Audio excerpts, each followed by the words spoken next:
कि आपकी ये जर्नी मीडिया में आई कैसे स्टार्ट? ये बड़ा इंटरेस्टिंग सी चीज है। मैंने मास्टर्स किया सोशियोलॉजी में, तो कोई सब्जेक्ट को इतना ज्यादा जानता नहीं था क्योंकि मैं ये ताल्लुक काफी पुराने कबले मसीह से तो उस वक्त जॉब्स की ये हालात नहीं थे जो इस वक्त है। आजकल की जो आप एक्टिविज्म देखती हो टीवी पे चल रही हो, जो आपके ज़माने का जो हम्म। अच्छी एक्टिविज्म होती है, उसमें क्या डिफरेंस आती है? सबसे बड़ी बात तो ये कि लैंग्वेज का इस्तेमाल हमको बहुत ध्यान से हम अल्फाज इस्तेमाल करते थे। कोई ऐसा एक्ट नहीं होना चाहिए जो अगर बच्चे जिसको इमिटेट करते हैं तो वो बदतमीजी की तरफ जाए या किसी को नुकसान पहुंचे। कौन सा ब्रांड है जो सर बता आपकी? तो कोई ऐसा एक्ट जो दुनिया को पता हो कि उसके पीछे आपका हाथ? बहुत से लोगों को पता नहीं होगा कि फ्रूटो का नाम मैंने रखा था, फ्रूटो। ओह! किसी को नहीं पता। मिचल्स के जो जिंगल्स थे, फिर रफाक जेली के जो कमर्शियल्स थे, पॉपकॉर्न्स के, वो सारे बनाए। अशरफ मसाला की जो सबसे फर्स्ट टाइम जो पैकेजिंग तैयार की उस टीम में मैं भी शामिल थी एज राइटर। आपने सबसे पहले प्रोग्राम ट्रांसमिशन कौन सा था? हम टीवी पे इवन जब फर्स्ट टाइम हम टीवी लॉन्च हुआ जी। तो उससे पहले जाहिर है तजर्बा नहीं होता हम में से जी। किसी को भी कि ट्रांसमिशन रमजान की मुहर्रम की रिलीजियस ट्रांसमिशन कैसे करेंगे। तो फर्स्ट ट्रांसमिशन के लिए तो उन्होंने हायर किया था। फिर उसके बाद फिर मुहर्रम, रबीउल अव्वल, रमजान, वो तमाम चीजें फिर हम खुद ही करते थे। तो ट्रांसमिशन हो रही होती है तो आपका वर्क सिचुएशन होती है, बहुत नाजुक सूरत हाल है। आप एक कान लगा के सुन बैठे हुए सुन रहे हो, आदमी कहीं को ऐसे गुफ्तगू ना शुरू हो जाए। कुछ लोग होते ही यूटर्न ले लेते, तो वो उसको कंट्रोल करना फिर आपका काम होता है। आगे कोई आपको लगे यार ये बात थोड़ी सी गलत होने जा रही है या फिर आपको फील हो रहा है, उसको कैसे आप हैंडल करते हैं? उस वक्त जो टॉकबैक होता है होस्ट का वो काम आता है। या फिर अगर मुझसे भी नहीं हो रहा था तो फिर आपकी ब्रेक तो मौजूद है। Hi again, welcome back to our podcast.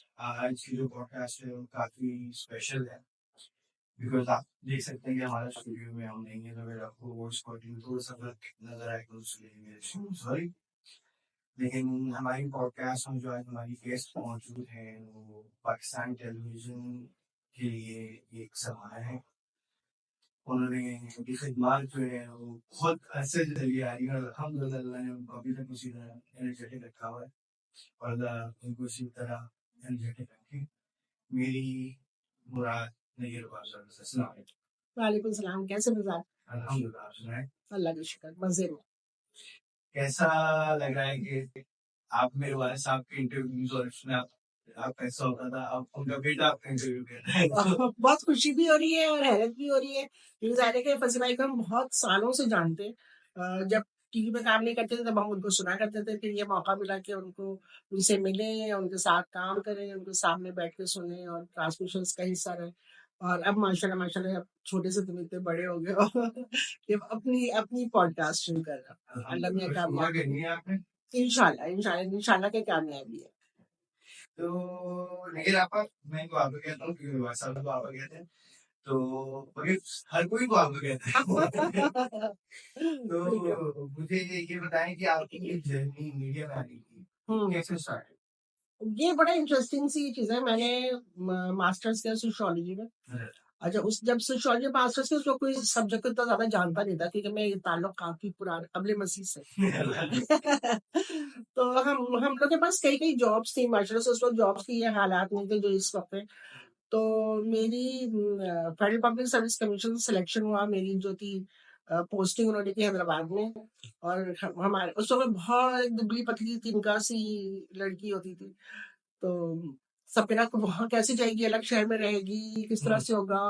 और मेरी जॉब हुई थी as an instructor to the employees जो थे। तो कहने लगे इतने सारे लोगों के साथ कैसे काम करेगी और किस तरह से करेगी, तो वो मना कर दिया कि रिग्रेट लेटर भेज दो। जो भी है कराची में रहना है, जो भी जॉब करनी है कराची में रहना है। अच्छा, हमारे घर में लिखने पढ़ने का बहुत रिवाज था। सब किताबें पढ़ने की बहुत रिवाज और फिर आर्टिकल्स लिखना चीजें कि हम स्टूडेंट लाइफ से लिखते चले आ रहे थे। तो फिर एक जो था एडवर्टाइजिंग का एक वो आया एड कि उनको कॉपीराइटर्स की जरूरत थी। तो मैंने वहाँ पे अप्लाई किया और लकीली वो मेरे पहले गुरु जो थे वो जावेद जब्बार साहब मुझे बहुत अच्छे वो मिले।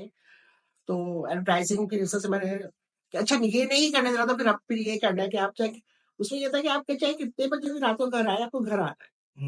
आपको हैदराबाद हम नहीं भेजेंगे लेकिन आप यहाँ पे कराची में रह के जो भी काम करें और लेट आवर्स में भी आए तो इट्स एक्सेप्टेबल। हमने कहा अच्छा ठीक है, एडवर्टाइजिंग में चले आते हैं तो इस तरह से फिर एडवर्टाइजिंग में चले गए।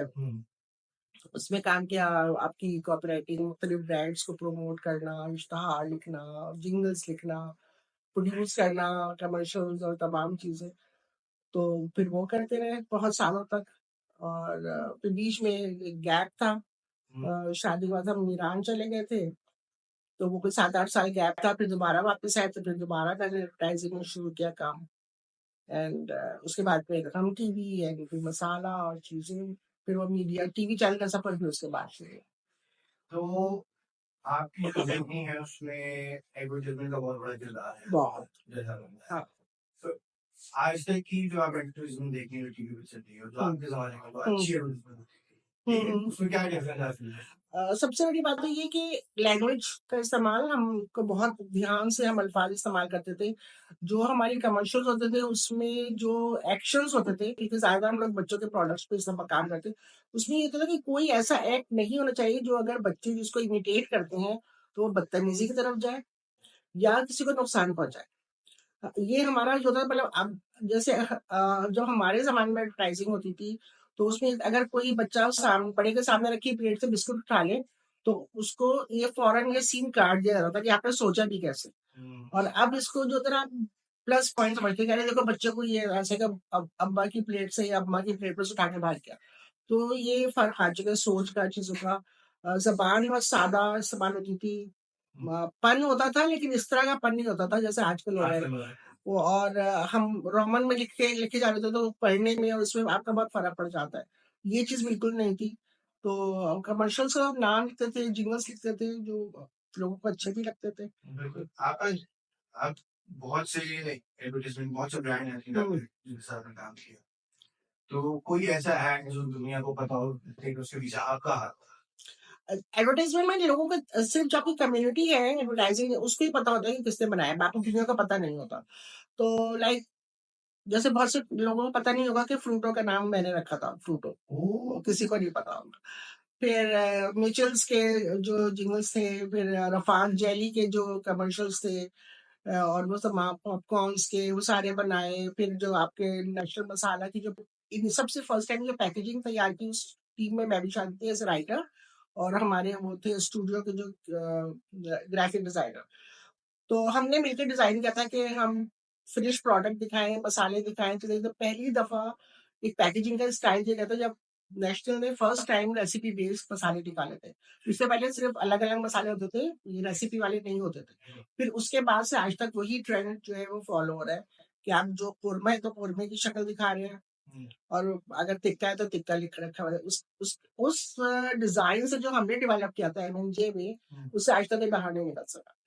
तो नाज़रीन आप समझ गए, आपका इज़ अ ट्रेंड सेटर जो रमज़ान ट्रांसमिशन में जो कॉल का मुझे ट्रेंड सेट किया है वो आपका है, जो लोग नहीं जानते। तो इसके बारे में बताएँ कि फिर आपने सबसे पहले रमज़ान ट्रांसमिशन कौन सा चैनल पे? हम टीवी पे। हम टीवी। हम टीवी पे सबसे पहले रमज़ान की थी। रमज़ान इवन जब फर्स्ट टाइम हम टीवी लॉन्च हुआ, जी। तो उससे पहले ज़ाहिर तजुर्बा नहीं होता हम में से किसी को भी कि ट्रांसमिशन रमज़ान की, मुहर्रम की रिलीजियस ट्रांसमिशन कैसे करेंगे। तो फर्स्ट ट्रांसमिशन के लिए तो उन्होंने हायर किया था बाहर से किसी को, एक एक्सपर्ट को, जिनसे हमने सीखा। सेकंड टाइम हमने कहा कि हम खुद कर सकते हैं, हमें किसी की ज़रूरत नहीं है। तो फिर उसके बाद फिर कहेंगे इतनी ज़िम्मेदारियाँ कर लो कि फिर हाँ, कर लेंगे। तो फिर उसके बाद फिर मुहर्रम, रबीउल अव्वल, रमज़ान, वो तमाम चीज़ें फिर हम खुद ही करते थे। सारी चीज़ें तो इनिशियल तो ज़ाहिर है कि उसका बहुत संजीदा फॉर्मेट था। फिर एक वक़्त आया कि वो संजीदगी में इनामात शुरू हो गए, चीज़ें शुरू हो गई। फिर सेलिब्रिटीज़ को ले जाने लगा, तो हम लोग उस सबके साथ तो चले, लेकिन आपे से बाहर नहीं हुए। तकद्दुस पाबा नहीं तो है। हाँ, वो मेरी हमेशा से ये दुआ रही कि अल्लाह मियाँ रमज़ान ट्रांसमिशन कर रहे हैं तो दुकानदारी ना करें। वाह! तो ये चीज़ मैं हमेशा, और आज भी मैं यही होता है कि हर रोज़ दुआ माँगती हूँ कि अल्लाह मियाँ इज़्ज़त से आज का दिन गुज़र जाए। तो वो इज़्ज़त रखने वाला है, क्योंकि इतना ये नाज़ुक काम है और इतना एक तलवार के साथ लटक रही होती है कि कहीं कोई ट्रांसमिशन में ऐसी चीज़ ना हो जाए। और मैं बहुत अल्लाह का शुक्र अदा करती हूँ कि हमने इतने सालों से रमज़ान ट्रांसमिट कर रहे हैं, और आज तक हम टीवी को या किसी और चैनल जहाँ पे भी मैंने काम किया, हम टीवी छोड़ने के बाद, तो किसी को कोई आपका कहना चाहिए कि माफ़ीनामा नहीं कराना पड़ा। अल्लाह का बहुत एहसान है, चाहे वो मुहर्रम ट्रांसमिशन थी या रमज़ान ट्रांसमिशन थी या रबीउल अव्वल की ट्रांसमिशन थी। तो ये बहुत अल्लाह का फ़ज़ल है। जब ट्रांसमिशन अल्लाह का फज़ल है बाद में, जब ट्रांसमिशन हो रही होती है, तो आपका वही सिचुएशन होती है, बहुत नाज़ुक सूरत हाल है।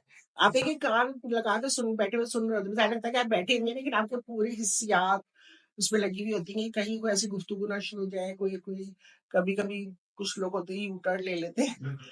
तो वो उसको कंट्रोल करना फिर आपका काम होता है।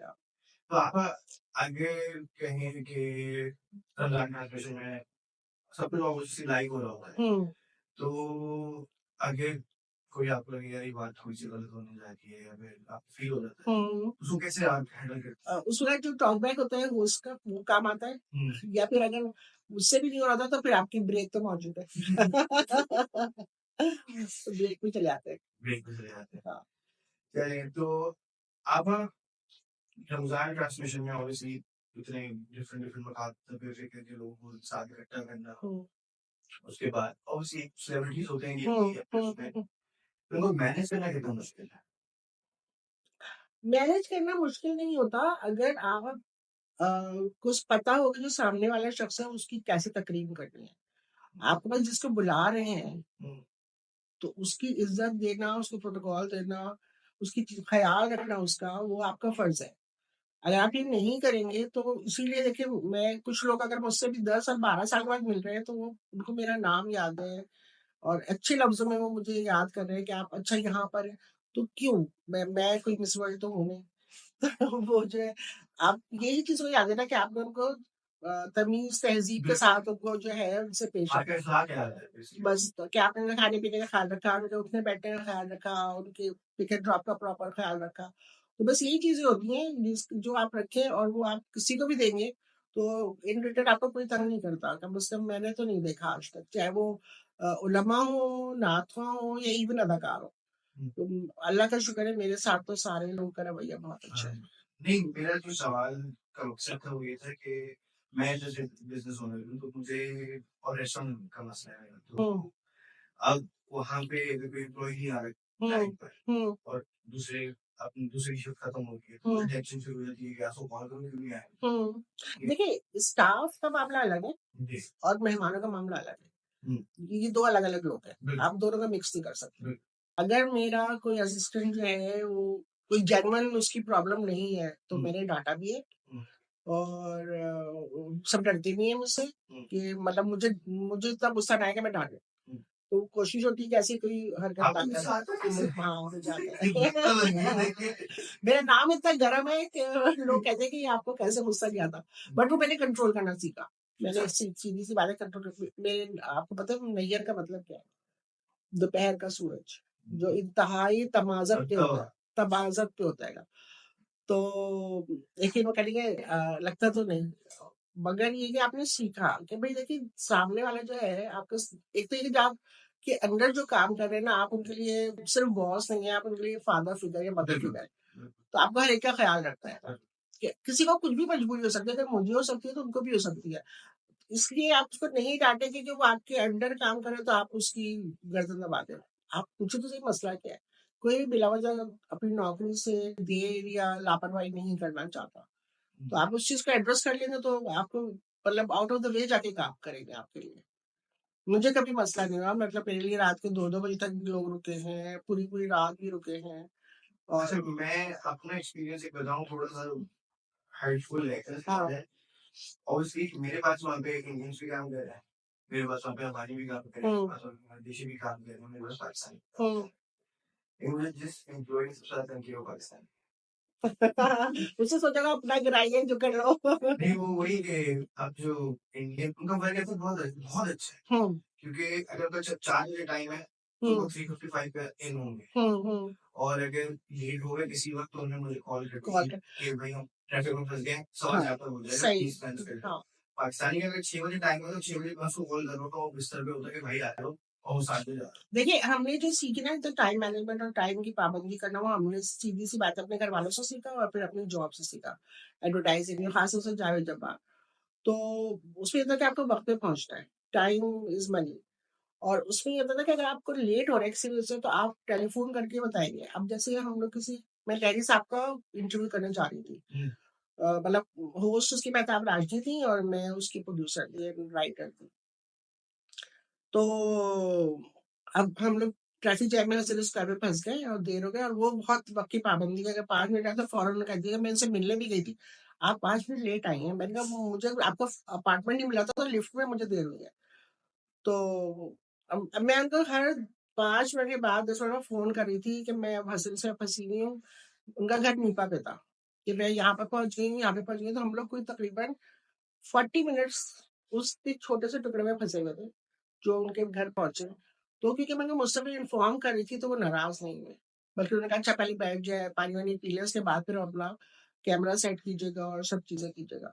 तो अगर आप इन्फॉर्म कर दें पहले से तो ये। अच्छा वर्क एथिक्स की बात ये चीज़ें आपको सिखाई जाती हैं घर से कि आपको वक़्त की पाबंदी करनी है, आपको उस जगह की रिस्पेक्ट करनी है जहाँ से आपको रोज़गार मिल रहा है, जहाँ से आपको रिस्क मिल रहा है। तो ये चीज़ अगर आप नहीं सिखाएँगे तो फिर आपका बिहेवियर यही होगा। फिर आप कहते हैं कि ज़िंदगी में हमें कामयाबी क्यों नहीं मिलती, रिस्पेक्ट क्यों नहीं मिलती? वो इसीलिए कि आप अपने रिस्क की इज़्ज़त नहीं करते। बहुत अच्छी बात है। सही। अभी आपने कुछ हालात का नाम लिया, तो आप इस फील्ड में आपको ना जैसे कि गॉडफादर होता है कि जिसने आपको बताया कि ये करना है, वो करना है, वो आपको तो चले करनी है, उसने आपको गाइड किया, टीचर कहना है। देखिए, टीचर मैं सबकी लकीली मैं पहली बात करूँ ना कि मुझे फर्स्ट जॉब जब मैंने की एडवर्टाइज़िंग की मतलब पढ़ाई खत्म होने के बाद जब पहली जॉब की एडवर्टाइज़िंग में, उससे पहले कोई नौकरी नहीं की थी। अ, बल्कि उस हमारा थीसिस भी नहीं हुआ था, कंप्लीट हम थीसिस कर रहे थे। तो वो जावेद साहब मुझे मिल गए, जावेद जब्बार, वो खुद लेजेंड है। तो अगर आपको मेबी कोई और मिलता तो शायद आप उतना ना सीख पाते। या फिर और लोगों ने काम किया जैसे मैंने ओरिएंट एडवर्टाइजिंग में काम किया, स्पेक्ट्रम में किया, प्रेस्टीज में किया। मतलब ये सब आपकी टॉप 5 एजेंसीज में आती हैं। तो यहाँ के जो लोग थे वो उन्होंने बहुत मेहनत और स्ट्रगल के बाद ये पोजीशन हासिल की थी। तो उन सबसे सीखने का मौका था। फिर दूसरी बात ये है कि वो इतना अचीवमेंट के बाद अपने उस वक़्त को नहीं भूले थे, जब उन्होंने काम शुरू किया था। मतलब हाशमी साहब ने मुझे बताते थे कि मैंने नाज़ाबाद की सड़कों पे गाड़ी चलानी सीखी। मुझे किसी ने सिखाई, उस समय मेरे पास गाड़ी नहीं थी। मैं साइकिल पे जाता था तो उन्होंने कहा था पैसे पकड़िए गाड़ी ले लो तो तुम्हें जॉब काम मिलना शुरू हो जाएगा। क्योंकि तुम्हारी एक इंप्रेशन हो जाएगी, तुम साइकिल में जाते हो तो तुम्हें लोग ऐसे ही तो सीरियस नहीं लेते। बिल्कुल। तो ये बहुत पुरानी बात बता रही हूँ। तो फिर उन्होंने एक सेकंड हैंड गाड़ी खरीदी थी और वो सीखी और फिर उसके बाद कह लेंगे फिर जाता था कहीं गाड़ी में तो मुझे फैक्ट्रीज के दरवाजे खुल जाते थे किसी गाड़ी में कौन बाबू साहब आए। तो वो एक इम्प्रेशन। तो वो सब चीजें जो लोग थे वो अपने अपने माजी हम लोग के सामने दोहराते थे कि हम डिस्करेज ना हो। या मैं आपको बताऊं जैसे कभी बहुत सारी चीजें अटेंड की हमने कॉन्फ्रेंसेस वगैरह तो आपने शर्मीन बैच चुनाए का बहुत नाम सुना होगा, ऑस्कर मिला है, सब कुछ है। उसने जो पहली अपनी डॉक्यूमेंट्री बनाई थी वानी कूड़ा चुनाए बच्चों पे, तो उसके बारे में एक था वर्कशॉप। तो उसने कहा कि मुझे मैंने जो खत लिखा कहने मुझे यकीन था कि मैंने जो कुछ बनाया है वो परफेक्ट है। कहती 79 रिजेक्शंस थी। 80th रिजेक्शन जो थी उस पर उन्होंने कहा था हम आपका फंड करने को तैयार हैं, आप डॉक्यूमेंट्री बनाए। कह लेंगे आजकल का यूथ जो है वो चौथे पांचवें रिजेक्शन पे दिल तोड़ के बैठ जाता है। कह लेंगे मैंने जितने दुनिया भर में स्टूडियोज हैं, चीजें हैं, जो प्रोडक्शन हाउसेस हैं, उन सबको खत लिखे और सबने मुझे मना किया। 79 रिजेक्शंस। 80th पे उनको कहा था कि हम आपको फंड कर रहे हैं, आप ये डॉक्यूमेंट्री बनाइए। तो मतलब आप परसिस्टेंट होना बहुत जरूरी है, अपने ऊपर यकीन होना बहुत जरूरी है। तो ये आप उनकी बात बिल्कुल सही है, तो हम भी दिल बर्दाश्त करते हैं मतलब एक ही रिजेक्शन, ठीक है हाँ कि यार ये क्या मुझे कैसे मना कर दिया। तो ये इंसान ओवर टाइम बिल्ड करते हैं या फिर करनी पड़ती है, हालात करा देते हैं, ये नहीं क्या है? उनको तो ऐसा कोई मसला नहीं था कि मतलब रिजेक्शन होती है कुछ होता तो वो, लेकिन उस तरह के नहीं, क्योंकि मुझे यकीन था कि मैंने जो डॉक्यूमेंट्री लिखी है, जो मैं बनाना चाह रही हूँ, उस वैसा काम अब तक नहीं हुआ और ये जब भी बनेगा बहुत अच्छा होगा। तो अगर आपको अपने ऊपर यकीन है तो फिर आप करते चले जाएं। जैसे डॉक्टर कलाम जो है उन्होंने ये कहा था कि ख्वाब ऐसे मत देखो कि नींद आ गया, ख्वाब ऐसे देखो जो नींद उड़ा दे। ठीक है ना कि मुझे ये चीज है और मुझे करना है, अचीव करना है। तो इस तरह की चीजें हैं तो आप फिर करते हैं। अच्छा चैनल्स की बात हो रही थी तो मैं कहूँ कि हमने सिर्फ रिलीजियस रिलीजियस प्रोग्राम से अलावा भी बहुत प्रोग्राम किए। जी मुझे उस तरह माना था। हाँ आप भी आगे तो जैसे मॉर्निंग शोज हमने शुरू किए, मॉर्निंग शोज हम टीवी पे शुरू किए तो वो ट्रेंड सेटर थे और सबने फिर उसको फॉलो करना शुरू किया। फिर सबसे पहले हमने मॉर्निंग शो में सनी समर किया, हालांकि सबके लिए बहुत मुश्किल काम है, बच्चों के लिए कोई कुछ नहीं करता था। और मैं हमेशा से ही कहती थी कि मेरे अपने बच्चे थे, उनके लिए मैं देखती थी कुछ भी नहीं हो रहा है। तो मैं कहती थी कि मैं ही कुछ करूँ।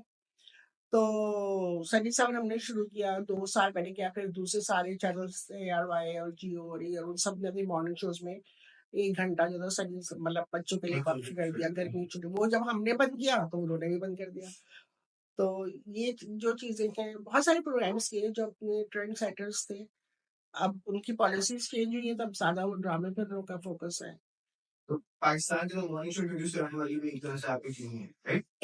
देख मॉर्निंग शो हो रहा था, जी। जियो कर रहा था, जियो हमसे पहले लॉन्च हो चुका था, हम टीवी से पहले। लेकिन जो स्टाइल हमने फॉलो किया वो उस तरह का नहीं हो रहा था। मतलब हम एक दिन लॉयर्स बुला रहे थे, एक दिन गायनेकोलॉजिस्ट बुला रहे थे, एक दिन हम मुख्तलिफ फील्ड्स के लोगों को बुला रहे थे, एक्सपर्ट्स को, ताकि लोगों को इंफॉर्मेशन और गाइडेंस दे सकें। तो वो चीज़ें नहीं कर रहे थे, वो सिर्फ सेलिब्रिटीज़ पे और हल्ले-गुल्ले पे चल रहे थे। हमने उसको मतलब हल्ले-गुल्ले के साथ एक संजीदा फ़िक्र दी थी कि अगर आप कोई मतलब मुझे याद है मतलब फर्स्ट टाइम हम गायनेकोलॉजिस्ट में आए थे, हम लोग बहुत डरे हुए थे कि एक गायनेकोलॉजिस्ट आके अगर बात करेगी तो उसका रिएक्शन क्या है? एग्ज़ैक्टली, हालाँकि वो बात बिल्कुल सही कर रही है, हाँ, तो सही कि मतलब अल्ट्रासाउंड आप दिखा रहे हैं कि ये बेबी है, कैसे तो डॉक्टर्स में कहते थे, "ये जो कॉमा सा नज़र आ रहा है ना आपको, ये बेबी है।" तो हम पता नहीं क्या लिखे, लेकिन लोगों का इतना अच्छा रिस्पॉन्स था, मतलब इतनी छोटी-छोटी शहरों से आता था और वो खुल के बता देते थे कि हमें ये प्रॉब्लम है और हम कहाँ जाएँ।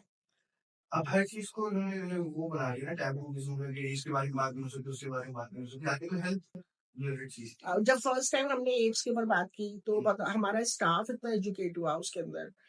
इवन जब एडवर्टाइजिंग में थी और हम लोग मुख्तलिफ हेल्थ एजुकेशन के ऊपर काम कर रहे थे, ये वो काम था जो सिर्फ कम्युनिटी के लिए था, कभी टीवी पे नहीं आया। हुँ। लेकिन वो आपको इनर सेटिस्फेक्शन देता था कि अगर आपकी वजह से कोई जान बच रही है किसी छोटे से गांव में, तो आपकी जिंदगी का मकसद पूरा हो गया। वाह! तो इसी तरह से ये था कि वो फिर जो डॉक्टर्स होती थी ना, अगर वो पंजाब के करीब कोई गांव में वो रह रही, तो हम कहते थे लाहौर में फलां डॉक्टर है, फलां डॉक्टर है, उनके पास चले जाए आप। सिंध में है तो हम कराची या सक्खर हैदराबाद कहीं भेज रहे होते थे उन लोग को, और उनको डॉक्टर्स का नाम पते बता रहे होते थे कि आप हमारे रेफरेंस से जाके उनसे मिल लें। तो इस तरह से हम कोशिश करते हैं कि फायदा पहुंचाएं लोगों को। अब एक थोड़ा-सा सा सवाल है, हम्म। अभी हम टैबू की बात कर रहे थे। अब तो चलो शायद थोड़ा-सा माहौल चेंज हो रहा है।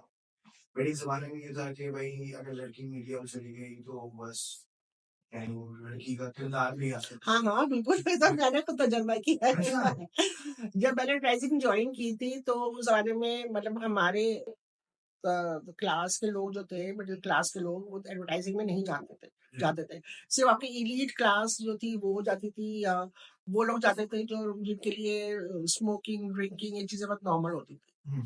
तो हमारे यहाँ तो ये सब कुछ नहीं था, तो मजहबी घराना है वो सब चीज। तो मैं जिद में चली गई थी। तो टाइम का हमारे कोई पाबंदी नहीं थी। उस जमाने में मर्द भी जो थे वो 4-5 बजे तक घर आ जाते थे। इतने लेट आवर्स तक ट्रैफिक नहीं होता था, सब कुछ नहीं होता था। तो मेरी अम्मा से किसी ने सवाल किया था कि ये नैया कौन सी जॉब करती है? ये इसका कोई वापसी का वक्त नहीं होता, कभी कभी आ रही होती है, कभी कभी आ रही होती है। तो मम्मी कह रही हाँ, वो इसका काम ऐसे ही था यार, कहता नहीं तो फिर वो उसको अलग अलग लोग भी छोड़ने आ रहे होते। तो मेरी अम्मा ने कहा कि वो उसके सब दफ्तर के लोग हैं, मैं सब लोग घर वाले बहुत सपोर्टिव थे। एग्ज़ैक्टली। तो मेरी अम्मा ने कहा कि भाई वो सब उसके दफ्तर के लोग हैं और मैं सबको जानती हूँ। ज़ाहिर है जिसके साथ वो काम कर रही होती थी, उस ज़माने में पिक एंड ड्रॉप का ये सिलसिला नहीं होता था, तो जो भी हमारा क्लाइंट सर्विस का ऑफिसर होता था, जिसकी ब्रांड पे काम कर रहा होता था, उसी की ज़िम्मेदारी होती थी कि लड़कियों को घर छोड़े। अब वो चाहे वो खुद कहीं भी रहता हो, वो आपको फिर आपके घर छोड़ के जाए। इवन कितनी मरतबा जब मैं रात तक काम कर रही होती थी, तो जावेद जब्बार ने खुद मुझे छोड़ा। हुँ। तो कि कैसे जाओगी? मैंने कहा पता नहीं कैसे जाऊँगी, काम तो हो गया। तो कह लगी चलो मैं तुम्हें छोड़ देता हूँ। तो इतना ख़्याल उस वक़्त रखते थे। अब तो हर ऑफ़िस में इतनी गाड़ियाँ होती हैं जो आपको लेट आवर्स में होता है तो पिक एंड ड्रॉप दे रहे होते हैं। उस वक़्त लड़कियाँ इतनी गाड़ियाँ भी नहीं चलाती थी सब कुछ। लेकिन ये मेरी माँ से सवाल किए गए थे। लेकिन अल्हम्दुलिल्लाह कि you had such supporting parents yes, उसने उस ज़माने में भी उस बहुत ज़माने होता। में। और बल्कि मुझसे ये भी कहा जाता था क्योंकि मैं उस ज़माने में चादर लिया करती थी, मेरे हुँ। बाल बहुत लंबे थे, तो चादर ओढ़ती थी मैं। तो ये वाला हुलिया नहीं था। तो मुझे लगा ये बुतखाने में इब्राहिम कहाँ से आ गया? ये वाले कमेंट्स ही मिलते थे, ऑफिस में ये मिलते थे, अच्छा। ये बुतखाने में इब्राहिम कहाँ से आ गया? और घर से बाहर निकलते ये कौन सी जगह जॉब करती है? यही ये जो एक हमारे यहाँ एक मसला है कि जो मिडिल क्लास लोग हैं और जो उनकी वैल्यूज इस्लामिकली अलाइन है, हाँ। वो ना उधर एक्सेप्ट होते हैं, ना वो इधर एक्सेप्ट होगा। नहीं, लेकिन मैं ये देखती हूँ कि मुझे हर जगह मैं ऐसी हम शादी से पहले भी, शादी के बाद भी मैं ऐसी पार्टीज़ में जाती थी, जहाँ पे आपको बड़ों की कोक और छोटों की कोक होती थी हुँ, रखी हुई। तो लेकिन अगर हम उस बात की वो बहुत रिस्पेक्ट करते थे कि आप लोग अपने ट्रेंड को नहीं छोड़ रहे हैं। अगर आप एक उसूलन आप एक चीज़ में इन्वॉल्व नहीं है, आप एक चीज़ नहीं कंज़्यूम करते, तो आप नहीं करते। बहुत से लोग मुफ़्त ही मिल रही होती है ना, तो ज़रा वो हाँ। तो वो ठीक है, वो हमारे यहाँ घर का अगर मैं काम अपने घर में नहीं कर सकती तो मैं बाहर भी नहीं करूँगी। हाँ, ये हमारा एक उसूल हमेशा का। तो इस चीज़ की सब बहुत रिस्पेक्ट करते थे। आज तक मतलब करते हैं, कभी कहीं मुझे उस जगह से जॉब छोड़े हुए 15-20 साल हो गए हैं, लेकिन अगर आज भी वो मुझे मिल जाते हैं तो उसी रिस्पेक्ट से मिलते हैं। हालाँकि मीडिया में कहते हैं कि आपने आज छोड़ा था दूसरे दिन कोई पहचानता नहीं है। जी। लेकिन मैं बहुत अल्लाह का शुक्र अदा करती हूँ कि जॉब पहली जॉब से लेके आज तक जहाँ पे भी काम किया सब इज़्ज़त से मिलते हैं। अल्हम्दुलिल्लाह। तो आपने भी ज़िक्र किया अपने हस्बैंड का, हुँ। उनका कितना किरदार था आपकी ग्रोथ में, आपकी सब कुछ में? वो क्योंकि वो देखिए शादी से पहले हमारे रिश्तेदार तो नहीं है लेकिन मुझे जानते थे, जी। हमारे फैमिली फ्रेंड्स।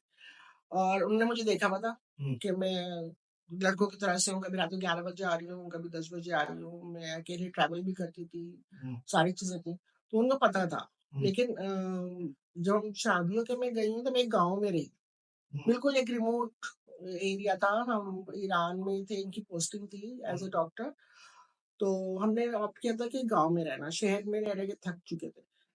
तो वहाँ बहुत मज़े से मैंने बिल्कुल एक जैसे कह लीजिए सीरीन लाइफ़ आपकी और एक ट्रक गुज़र गया, एक ट्रैक्टर गुज़र गया दैट्स इट।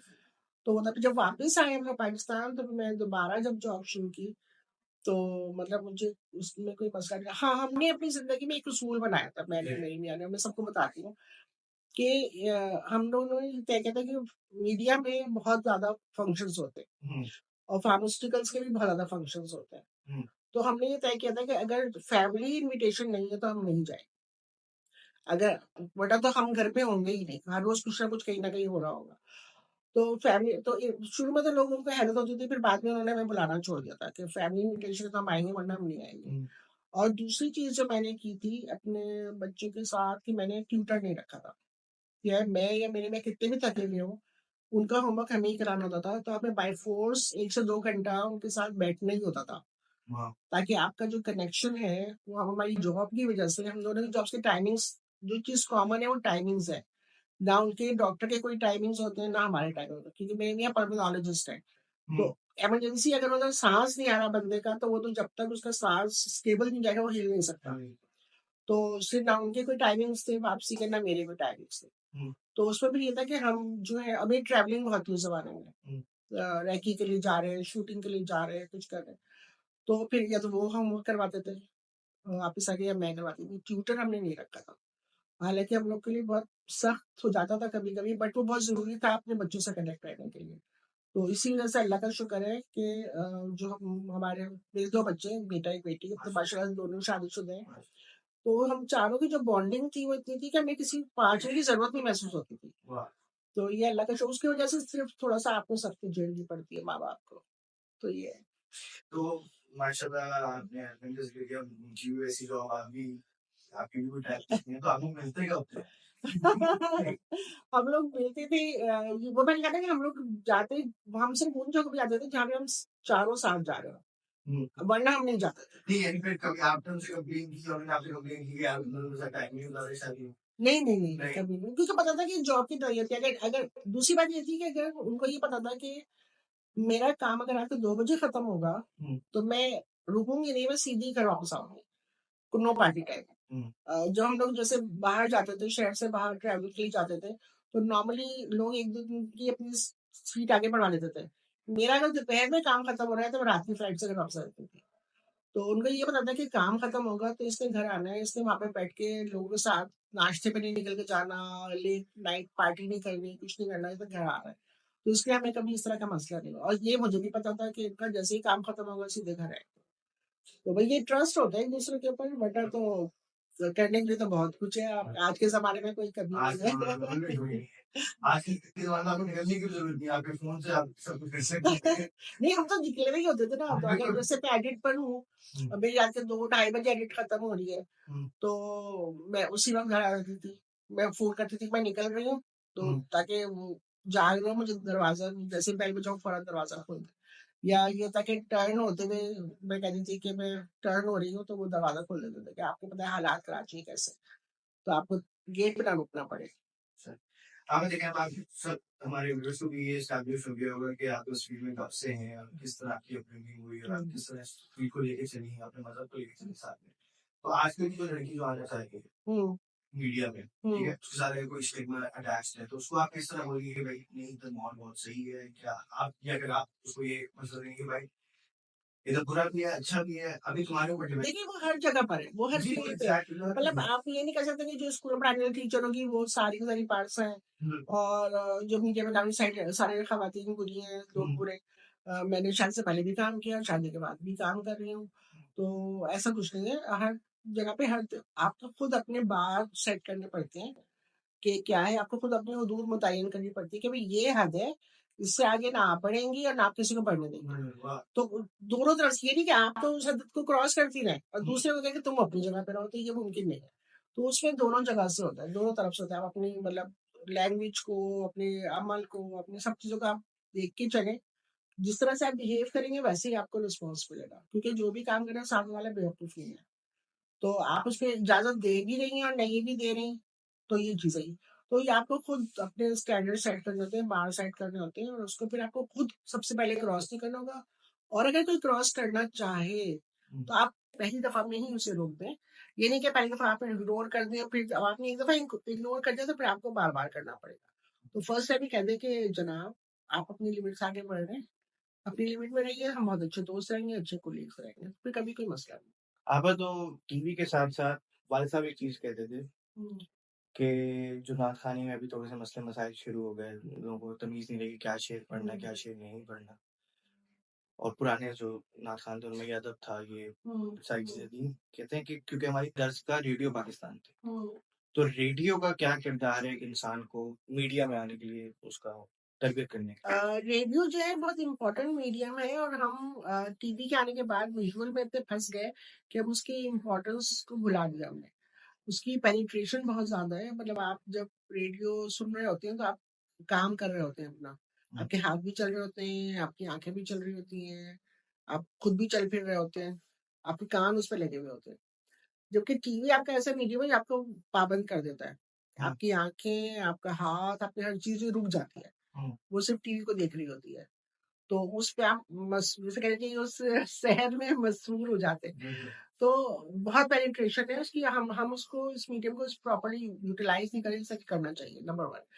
नंबर 2 ये कि जो रेडियो में आपको वॉइस ट्रेनिंग और तलफ़्फ़ुज़ की और तमाम चीज़ों की होती थी, वो था।